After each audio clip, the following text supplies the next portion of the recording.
First responders in the near west suburbs could look a bit different in the future as two communities consider merging their departments. West Allis and Wauwatosa just completed a study designed to link the two fire departments. Nick Bohr is live in Wauwatosa tonight. Nick, public meetings are planned over this issue next month.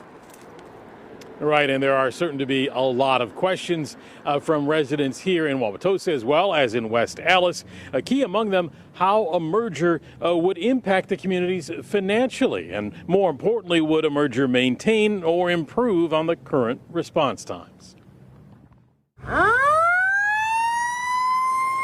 Fire departments are a key part of local services, a literal matter of life and death. We need to do, what's the safest.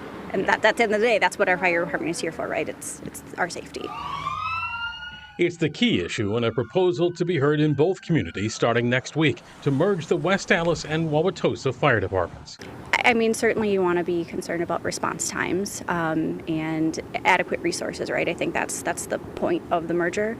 And if it's a win-win overall, I'm certainly for it. But there's probably a lot of conversations that need to be had and thoughtfully so. A 40-page study commissioned by both communities was just released this month. It projects the cities would each save at least $7 million over 5 years if they shared a single fire department. I guess as long as everything is covered, I would think that would probably be a good idea. The study indicated a merged department would have one fire chief and a streamlined command structure, slimming down personnel through attrition with no planned layoffs.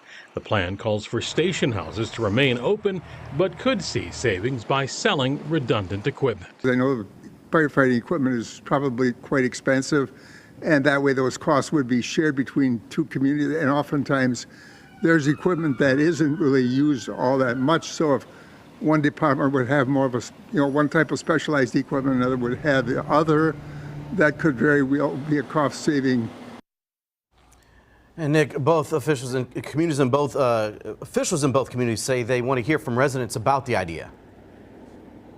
Right. In fact, they turned down interview requests today, saying that they chose to explain this whole plan to residents firsthand themselves first at an information session coming up in West Allis. That's already on Tuesday, I should say, from 4 to 6:30 at City Hall there. And there's another one here in Wauwatosa on September 18th. Nick Bohr live in Wauwatosa tonight.